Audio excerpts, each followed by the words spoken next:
well, I can see Mr. Bishop. Are you able to see the witnesses in the jail? I'm able to see 1, 2, 3 witnesses. Aaron D is actually not visually seen. Right. But I can actually see the courtroom as well. All right, let's go ahead and get started. Ms. Carter, if you raise your right hand. Do you swear or affirm the testimony you'll give the court today will be the truth, so help you God? I do. All right, you can put your hand down. If you'd introduce yourself once again, please, for the record. My name is... All right. What do you want to tell the judge as she considers what an appropriate sentence is for Mr. Bishop? For the past 2 years, I woke up in the morning relieved that it was just another nightmare and that I am not actually still in the cult of carbonation under the control of Eligio Bishop. When I left home in 2017, 5 days after my 24th birthday, to join carbonation, I was excited to pursue a lifestyle focused on growth and community. Bishop said we have to be the change we want to see in the world. We are the ones that are the creators of peace and harmony here on earth. And I believed him. At first, I felt empowered. I thought finally I found the answers to all of my life's questions. Finally, my prayers for a brighter future have been answered. Never did I ever imagine the trauma I would go through in some of the most beautiful locations in the world. But now I know he used the natural beauty of those places to attract young people who weren't fully aware of their own beauty and potential so that he could exploit them. Under the guise of a spiritual journey, he inspired many of us to drop out of school, to stop pursuing our own passions, to cut off any ties to our identity, including our names, our family, and young children, and to trust only in what he provided for us. He knew exactly how to make every person he recruited feel special, like they had something great to contribute to the community. He love-bombed us, especially the women, so that he could slowly gain our trust. He waited until I trusted him and had developed a friendship with the woman he was with to lure me in to his tent with him, saying we would just watch a movie, while he schemed to take something that was so valuable to me only so he could use it to hang over my head every single day. He said my soul belonged to him, and there was absolutely no saying no to him. I was trapped psychologically, emotionally, spiritually, financially, and physically, while Bishop went live regularly on social media to brag about his power and control over each and every one of us. He said he was God and we were his servants and slaves. As he continued to get more and more drunk off the attention and power, he saw himself as untouchable. No one was going to hold Bishop accountable, and so he would only drink bigger and more violent, while many of us under his control got sucked into the nightmare of his world. Slowly but surely the lines became blurred, and he made changes to the rules and roles of everyone as he saw fit.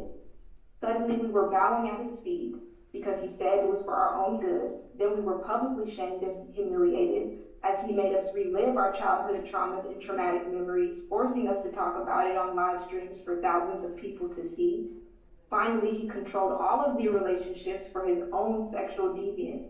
I'll never forget after me and my husband had our child, and he told us we couldn't be together. He made me move out of the room with my husband and child and into the room across from his, against my will, and he told me because he broke my virginity that I belonged to him. I was his property, and I had to have sex with him. He would walk in as I was getting dressed and talk about me sexually. At that time, I was married and a mother to a 2-year-old, and he didn't care. He restricted me from seeing my husband and our child so that I could, what he called, focus on him. That meant catering to his every need, whether that be helping him get dressed every morning, brushing his teeth, giving him massages, cooking his meals, doing sexual favors while he recorded video, and sending him nude photos of myself. What God wanted, we were required to give, no matter what, and we had to give it with a smile like we enjoyed it. I and so many other women there had no choice but to give up our own right to make decisions and disregard our authentic thoughts and feelings because he said that we didn't have our own mind and needed to replace our thoughts with his. There were consequences if we didn't listen and follow his instruction exactly. At first, we were just instructed to do squats and push-ups, then it escalated to being isolated in the closet for days at a time and standing in the corner naked for at least 3 hours, and eventually he would introduce extreme verbal and physical punishment.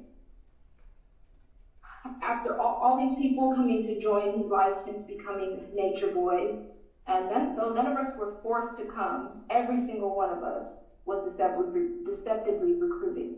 We trusted him and thought he had our best interests, and he knew this.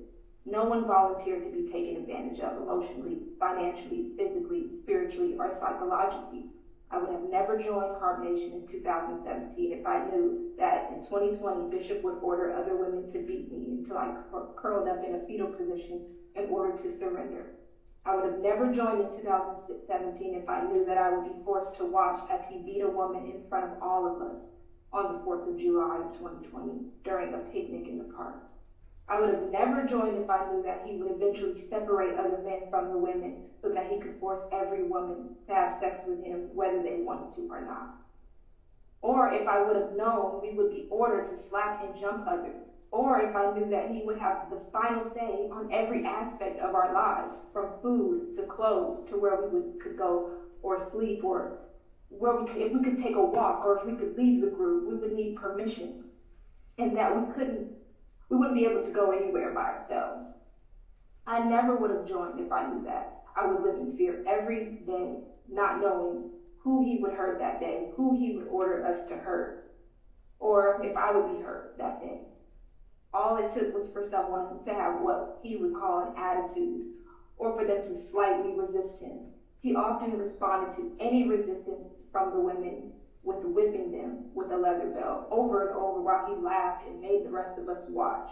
He would make us lay flat on our stomachs while he walked around in a rage, taunting us, degrading us, kicking us, and stomping on us, beating us into submission. He said we were his property and that he could do anything he wanted to us. No one was coming to save us in these foreign countries. He said no one cared about black girls like us, not in America or anywhere else. If we told anyone, we would be being disloyal, betraying the Christ, the Messiah. We would be going against God. In fact, we should be grateful that we get to be in his life, he said. No one else loved us like he did.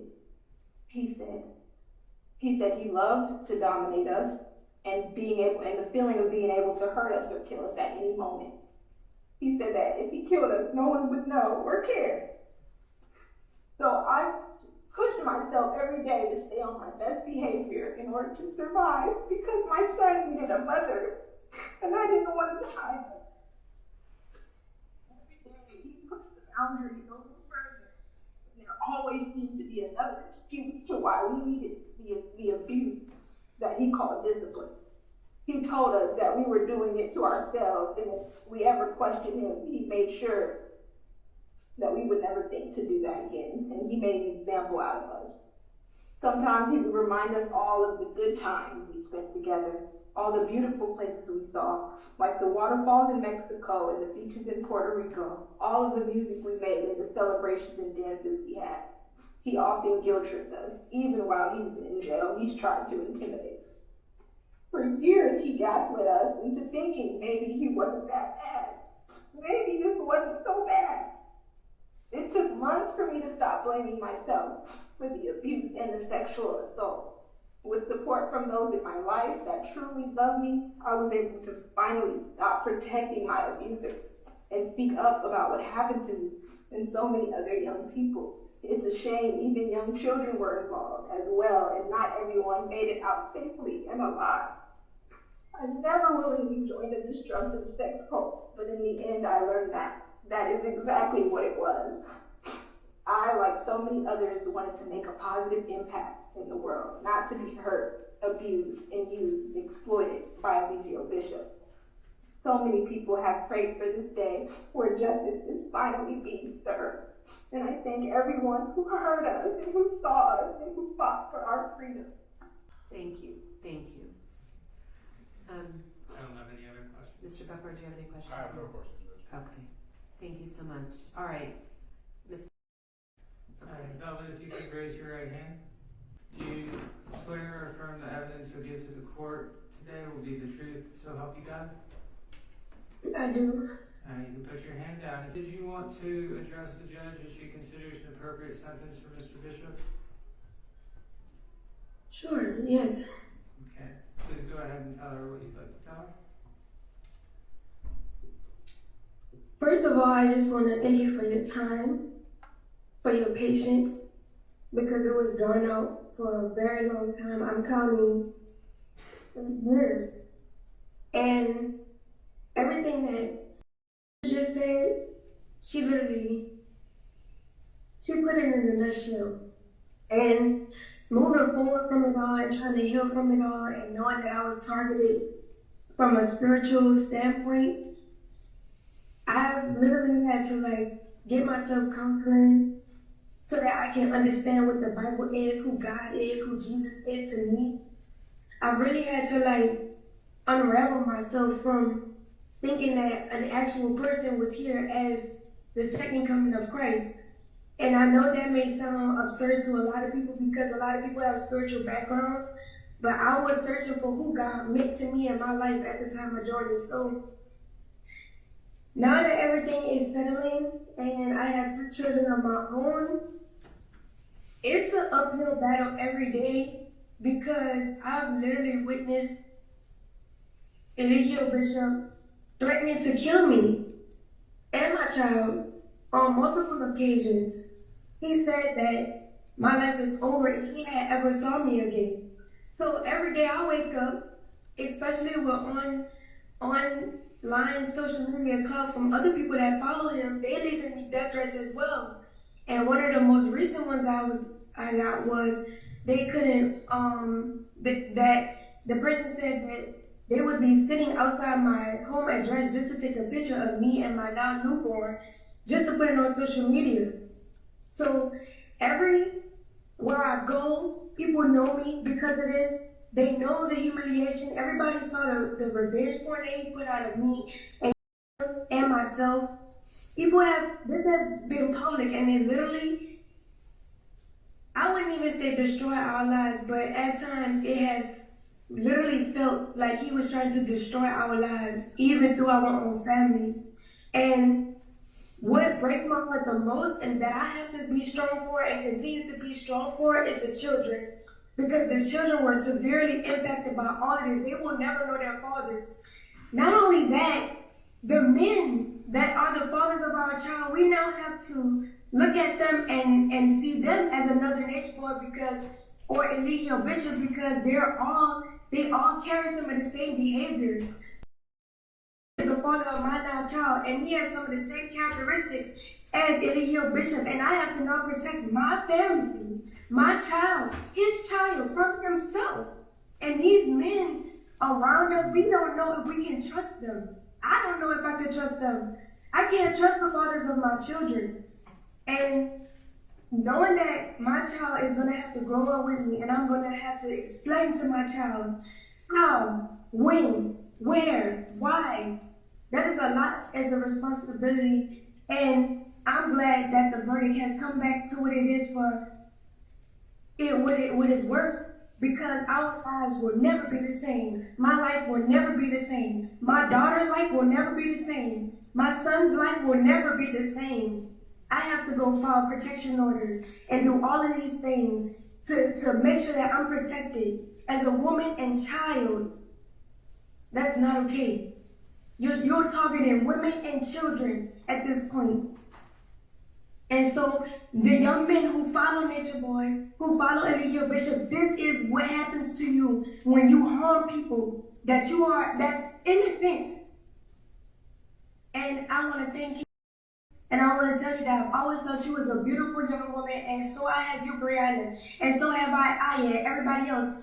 It was the environment that kept me away because I said no. And I was being physically abused for it every single day. And the only reasons why I came back to Carbonation so many times was because I was under the impression that we were going to make it work for Eliana, our daughter, because that's what it was about. And it was about Solar's child that he had with and it was about your child, Kendra, that you had with Aaron. And it was about everybody's child, everybody's children should have been protected. And everybody should have been protected And I'm just grateful for everybody who continue to support us and fought on our behalf to bring all of this to the light, which I'm really not surprised because NatureBoy Eligio Bishop had already put everything out for everybody to see. And so I thank everybody again. And that's all I have to say. Thank you. Do you want to, you can stand at the podium if you prefer. Would you rather? Okay. All right, just raise your right hand. Do you solemnly swear or affirm the testimony you present to the court to be the truth, the whole truth, nothing but the truth, so help you God? I do. State your name for the court, please. First, I just want to say thank you. Thank you to God, the real, living God that lives within us all. You've made this possible, and your presence is noticed in all this. And even to Mr. Booker, for doing your best, for trying, at least, to give him a fair trial. But we all know Mr. Bishop is not fair. Mr. Bishop Babaji has been a monster to us all, and we try to see the best in him. He has tortured all of our souls and said he would send us to the abyss if we ever defied him. He made us believe that he was Jesus Christ, our Lord and Savior. And for that alone is punishable. I hope this opens his eyes. And I pray that the people who are there with him are set free themselves, so they can stop living in the illusion that this man has placed on our minds. When I first came across carbonation, I thought I had a family, but it was torture for me. I cried at night and trembled that day. Eligio, you made us to be liars when we lived in truth, wanted to live in truth. The harassment was just dreadful for me, especially around my pregnancy. You demolished Eligio. You demolished our connection with God just so you can be God. And you haunted our dreams like the monster you are. You damaged us all. You confused us all. You made love something we should be fearing. And abuse was looked as normal for us, and it was not supposed to be. The very people you promised to help, you tarnished, and you destroyed us. You truly didn't care about us, Eligio. To me and many others, he was a guide judge in court. He was a teacher. He was a lover. He was a friend. And for us, the members of congregation, he was a prophet. And he was supposed to be good for change, but he turned into a whole nasty demon who had sex with us whenever he pleased, even if we didn't want to. Made us ignore the children around just so he can get more attention. That wasn't fair to the mothers.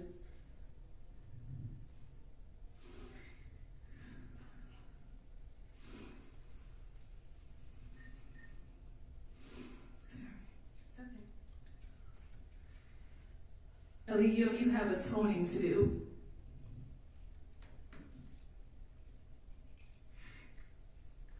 You were our guide, but now you're a prisoner, like you prisoned us. Now you're a prisoner, like you imprisoned us. And I even now pray that God has mercy on your soul. God will have mercy, I hope, for you.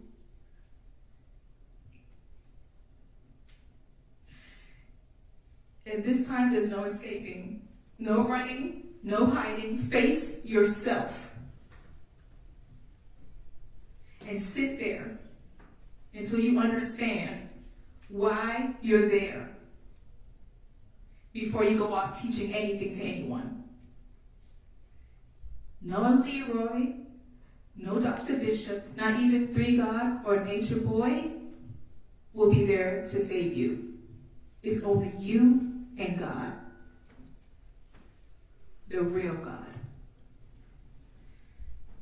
And that's all I have. Thank you. Do you swear or affirm the evidence you'll give to the court today will be the truth, so help you God? Yes, sir. I feel like the ones before me said most of, like, they really did a good job explaining themselves and what we went through while being in this situation. On my behalf, I just want to say thank you to the judge, and I'm glad that we're finally getting justice after, for myself, 7 years of being involved with this person that we did view as our Messiah at the time. It's years that we'll never get back. And, sorry.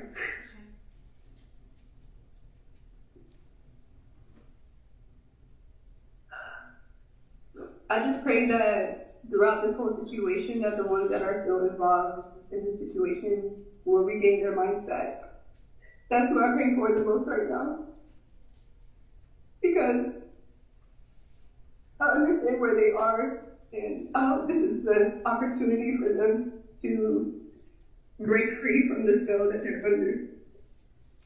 And even for myself, it took a while to realize why I even involved myself in a situation like this, and what in me attracted these scenarios, and why I even viewed him as a god at one point in my life. But one thing that I did get from the situation is I found the true God. And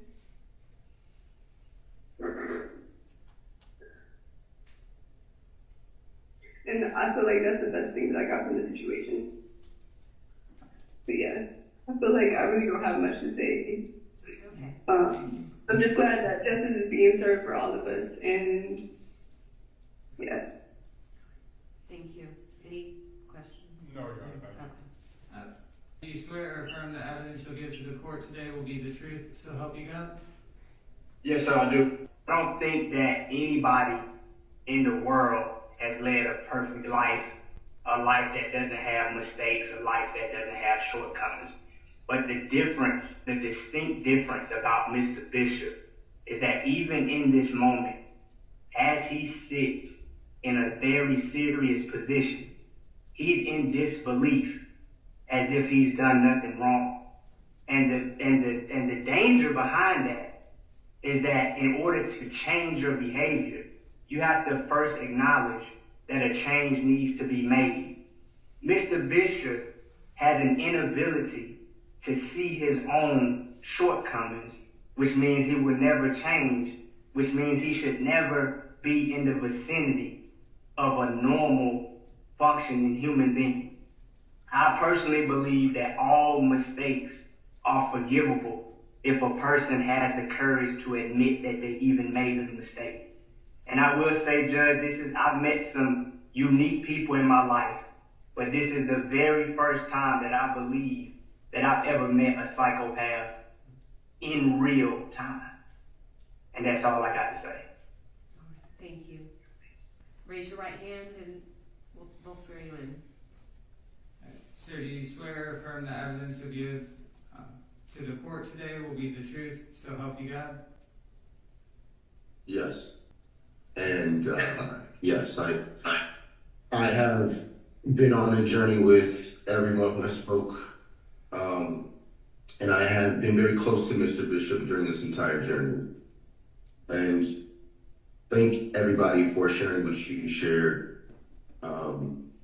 bringing that clarity and even offering some medicine to the table for him to hold on to while he's in there. And for me, I had to realize that everybody is on a spiritual journey. Not everybody really acknowledges it, how we're all there. I didn't realize that my purpose and being myself was all that I needed I felt like I was missing pieces. I was missing my father. And I was so gung-ho on changing the world, I was willing to change myself to the detriment of me. I found all of my gifts and all of my affinities to be the very things that were shut down and arrested while I was at Carpenter Nation. All of my skills and gifts and abilities that could have me in a whole other position in my life were the very things being suppressed while I offered my daily vital energy to Eligio Bishop, because I believed that he believed in empowering people truly. And instead of taking us to sovereignty, he ended up playing as what I would consider to be an antichrist. Anything that takes you away from your connection to the divine for yourself. However religion you found it, whatever mantras, practices, or meditations you use, that's your own. And I hope that everybody can align to their purposes. Everybody can get on track with their lives. A lot of people don't realize what we have to do to recover from giving away everything, cutting off all of our family members, and even ourselves, losing ourselves psychologically for so many years, what it takes to recover from that. So I commend the strength of everybody who's stood up against Mr. Bishop. And he knows everything. There's nothing I need to say to him. He knows what he's done, and unfortunately, he's gotten away with too much. So I've always wanted to heal my generational curses in my family, me not having my father around as much as I wanted to. And I wanted to help change that in the world. We ended up perpetuating generational curses, creating more situations for the children to have to recover from due to our current situations now. But I know there's a lot of power in the tongue, and I believe in the best for everybody. I believe that everybody is going to find their way, find their light, however that looks. And I'm proud of you all. You are all very strong. Ugly Mr. Bishop, your light is in the dark. And you already know your chart. Do your work, bro. Nobody's exempt. I'm not exempt, you're not exempt, nobody here is. Love wins, and you had me thinking that love was an L, like a loss. Love was something to do away with. It was a weakness. And it wasn't, bro. It wasn't. It's the only thing that's kept me here standing strong to this day. So regardless of how people view me to this day from what we've done, I'm on a road to my own soul redemption, and I'm willing to do the work that it takes for me to become the best version of myself, so that one day I can be the man for my children that I know I'm supposed to be. Not the man that you were, and not trying to become a man like you. I want to be a man like me. And thank you for everything. Thank you. You just want to test the second about giving the truth? For sure. At all times. All right, what is it you'd like me to consider? I just want to say something to all of them. Well, I just want to say. Just direct it to me, please, not to. I'll direct it to you. I'll direct it to you. Okay. Are you happy? Are you happy? I'm not answering any questions of yours, Mr. I forgive you. I forgive you, and I still love you. I forgive you, and I still love you. I got nothing in my heart. I'm not mad at you. I'm not upset with you. I forgive you. I want you to know I still love you and forgive you. And kiss my baby girl and let her know I love her. And I love y'all. I promise you, you know how I am. In my heart, you know how I am. I still love you. I still fuck with you. I still love you. All right. I got that. And no hate. Okay. No hate. Is there anything else? My heart light as a feather. I promise you I love you and I'm still here. I ain't missed one lick. I see what y'all doing, and I want you to know I forgive you. And I see y'all in the end. All right, thank you. I love you. I love. All right, I just muted the courtroom. We're done with that.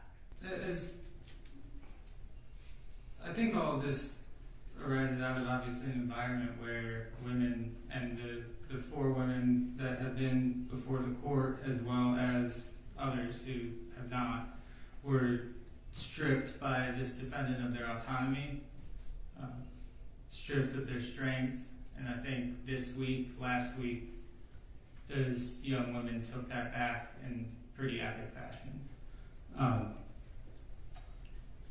You've watched the defendant in the last 25-30 minutes. His antics, the gesturing, the laughing in court as these young women are telling their story to Your Honor again. He does not believe he did anything wrong. And he will, for the rest of his life, be a danger to this community and a danger to any women he encounters in this community. Judge, we're asking for, the state is asking for a sentence on the rape charge of life without the possibility of parole. The other counts to run concurrent. What are the maximum sentences on the other counts, though? False imprisonment carries a maximum sentence of 10 years. Okay. Count 3, the state's position is that it is a misdemeanor. The first revenge porn. First one is, okay. Counts 4 and 5, the second and third revenge porn counts. State's position is that each of those maximum sentence is 5 years in custody. Okay. All right. Any other additional argument? No. Okay. Mr. Bucker. Thank you, Judge. Sure. It's an unusual position I find myself. I'm in the courtroom, my client's not. The witnesses that he would have had here, that they were not here because they were banned from the courthouse. So the only, just let me make the record clear, the only folks that I instructed the Sheriff's Department to ban were the folks that acted out on the stand and or acted out in the gallery. Those were my instructions. Yes, Your Honor. There have been threats, there have been all sorts of things being made to court staff, to court employees, to everybody throughout this process. So yes, in the interest of maintaining decorum and as much security as we can, that was my decision. And also, before you go forward, I forgot to put one thing on the record. Okay. I asked Mr. Bishop earlier if he wanted to return to the courtroom this afternoon, and he initially said yes. And I said, all right, we'll make arrangements for you to do that while the jury, or after the jury rewatched and re-listened to the evidence they requested to see. That's correct. And then he wanted to talk to you, and I understand you called him and you came back in and you told me that he changed his mind and did not want to come back. That is correct, Judge. Okay. I did speak to him, and the jury went back out and continued to deliberate, and he maintained his Okay. state. That's fine. I just, because it was on the record that he wanted to come and he's still in the jail courtroom, so that's why I wanted to clear that up. All right. Yes, sure. Sorry to interrupt. Go ahead. No worries. Portia Wayne and Caleb Butler, they were the only 2 witnesses. I don't know what happened with them, but they're not here at the courthouse. Okay. But to Ms. Marquez, to Kendra, to Brianna, and to Janae, as a defense attorney, my job and my obligation is to zealously defend my client. I've watched a lot of hurt between all 4 of them.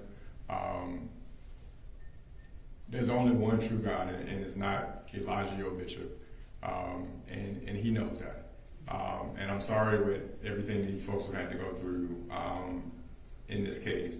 I do think Mr. Bishop, though Judge, is redeemable.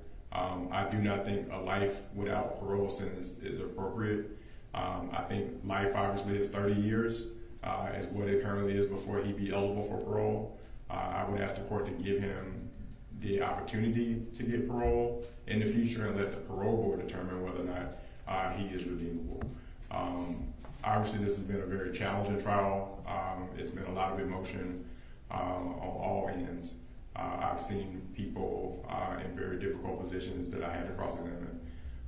But in a nutshell, Judge, I'm asking the court to sentence him to a life with the possibility of parole sentence, or if you're not willing to do just life, maybe do a life with consecutive time, but not do it without parole. Let the parole board determine in 30 years whether or not he is redeemable or not. I will state that he has no prior felony convictions that I'm aware of. He's never been convicted of anything.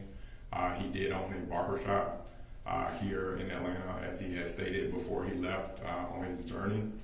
Mr. Bishop, his parents, as I understand, both of them were, he didn't have parents, but he was raised in New York. And at a very young age, I think both of his parents either abandoned him or were killed. And so he doesn't have much in the way of family or in the way of history. There's been a lot of things that have happened to him, in my opinion, that put him in the position that he's in right now. But I would ask the court for whatever discretion the court is willing to give for purposes of his sentence. Thank you. Okay. Okay. You know, I would have been inclined to exercise some discretion had Mr. Bishop shown any remorse, guilt, or regret throughout this process. And I saw nothing during the trial but for him laughing and cutting up and looking shocked and surprised at all of the testimony. Mr. Bishop, you're a master manipulator and probably the classic definition of a narcissist that I've ever seen. You took advantage of these folks who were essentially lost souls, looking for some guidance, looking for some connection, or looking for some comfort. And you were able to fill a void for them for some reason. But in the process, you completely took advantage of them and have caused potentially, I hope not, but potentially irreparable harm. I hope that all of the victims will be able at some point in time to recover from this and to find some type of peace in their lives. And maybe the verdict will help in that regard. But I hope you all are able to move on at some point and find some peace, whatever that is for you. So with that, I am going to follow the recommendation of the state in this case. On the rape, he'll be sentenced to life without the possibility of parole, followed by 10 years consecutive for the false imprisonment. And on the internet porn, count 3, 12 months to serve, concurrent to the false imprisonment. The internet porn, I'll run concurrent to the false imprisonment. Internet, 5 years. So it's 12 months on count 3, 5 years on count 4, and 5 years on count 5. All of that will run concurrent to the false imprisonment. But the false imprisonment is consecutive. So it's life without parole plus 10 years. And hopefully he will never be able to take advantage of anybody else again. Judge, can you be sure to go over his post-conviction rights with him as well as Yes. I was just going to put those on the Judge, before, I know there were certain conditions, obviously with the way the law currently exists in the court's sentence, the defendant will not be out. Just in case the law changes in the future, we would ask that the conditions of no contact with any of the victims, and that the defendant may not profit financially in any way off of the facts that led to this case. All right, Mr. Bishop, you're to have absolutely no contact, direct or indirect. That means sending any of your followers to contact them, getting any messages to them, no posting, no internet posting about them. No contact, direct or indirect. No phone calls, emails, no nothing. No visits to their homes. Nothing. Zero. They don't exist anymore. And you are not to profit in any fashion from the crimes that you have committed. So no book deals for you, no movie rights, nothing. And also with respect to your appellate rights, let's see, you have 30 days, I believe, from today to file a motion for a new trial. That's correct, Judge, and I'll get him a boilerplate motion for a new trial file once the sentence is Okay. filed. And He has 30 days from the date of his sentencing, which is today, to file a notice of appeal or a motion for a new trial to preserve his direct appeal rights. He also has 4 years from the time that his conviction becomes final to apply for a petition for a writ of habeas corpus. Generally, a conviction is final when all direct appeal rights have expired. Okay. And he has 1 year on the misdemeanor. Right. That's right. The one count is misdemeanor. All right.